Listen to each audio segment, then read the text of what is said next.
debates and decisions that are shaping our continent now in Europeans.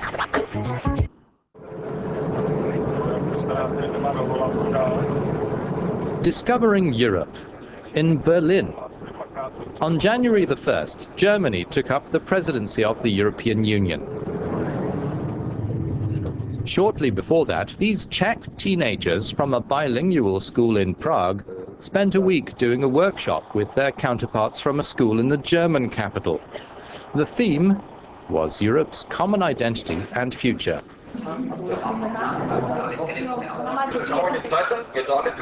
We asked the participants what they would put high on the German EU presidency's agenda. The European Union should get more involved in that whole bunch of conflicts between Israel, Palestine and Lebanon. Absolutely. In Afghanistan, the Middle East, the whole region, there should be more action, less talk. I see the differences between the Czech Republic and Germany, and I'd like to see more environmental protection at the top of the EU agenda.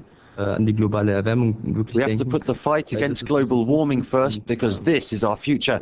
I don't want to be without an answer when my kids ask me one day, why didn't you do anything against climate change? An exchange of views on culture and religion should be a top priority for Europe. Different religions should sit and talk together.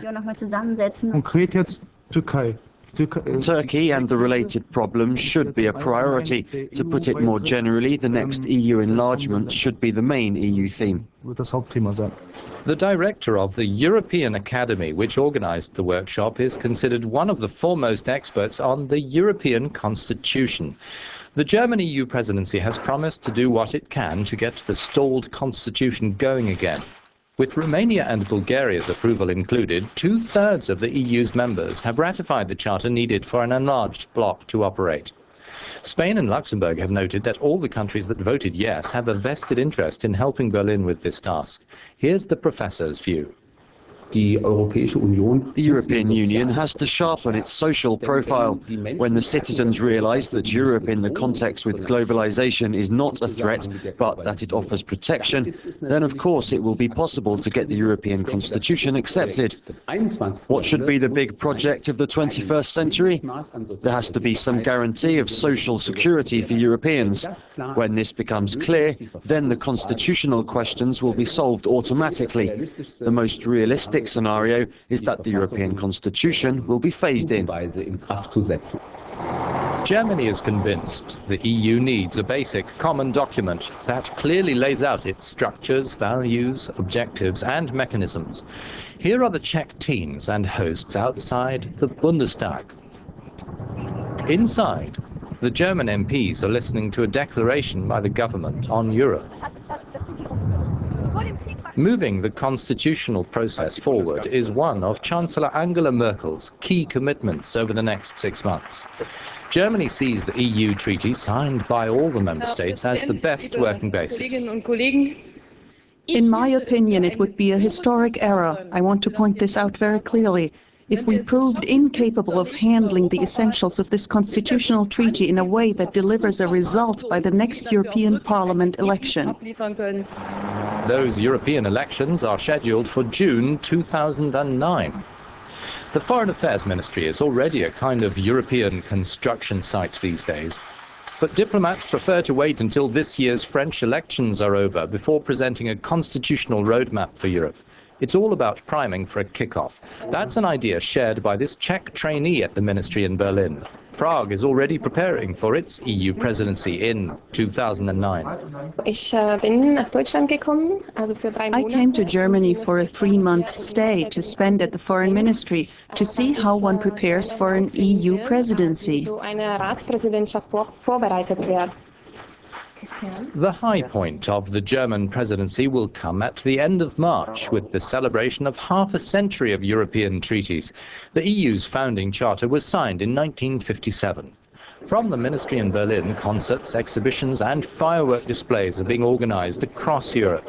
One of the key movers is this European communication chief. We realized that the old explanation of Europe's reason of being, peace and prosperity, no longer convinces young people. The referendums in France and the Netherlands prove that. We want to show that in many areas there's an absolute need to work together, for instance in the field of protecting nature. Moving now to the German Advisory Council on Global Change, which is a leading Berlin think tank. Chancellor Merkel appointed this senior consultant, Mr. Climate, for the duration of the German EU presidency. Germany has to set the European pace. First of all, Europe should engineer a revolution in the domain of efficient use of energy. The worldwide emission of greenhouse gases should be halved by the middle of this century. A short walk over to Humboldt University will let us learn more about Europe's fight against global warming.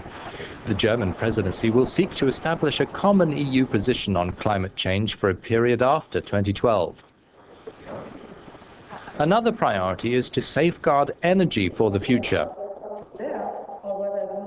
Berlin will focus on closer cooperation between importing countries and suppliers and transit countries. The German government comes to the Economic Research Institute for expert recommendations from the head of the Energy Department. Germany, during its EU presidency, must do more for energy security. Several EU members have to be convinced to use more of their own sources, especially renewable. The presidency has to extend and improve grid connections between countries to boost energy trade. Above all, Germany must lead intelligent dialogue with Russia, because Russia is Europe's most important energy partner. A new European initiative on the Middle East is under preparation at the Chancellery to relaunch diplomatic collaboration between the UN, the US, Russia and the EU, the Quartet as it's known. The German Council on Foreign Relations, another major think tank providing the government with independent advice, stresses another important area. The European neighbourhood policy is one of the core themes of the German EU presidency. Regarding this policy towards Eastern European and Caucasus countries, tackling EU-Russian relationships will be difficult. Russia sees this region as its sphere of influence. The EU would be well advised to take this power factor into account. One can't simply do politics with those Eastern European and Caucasus countries while remaining blind to Russia's interests. The German EU presidency's planning covers more than the first half of this year. Germany will work closely with the follow-on presidencies, Portugal and Slovenia, to improve EU policy continuity. After their first-hand exposure, learning about common interests, hunting for compromise and decision-making, the teens are heading home.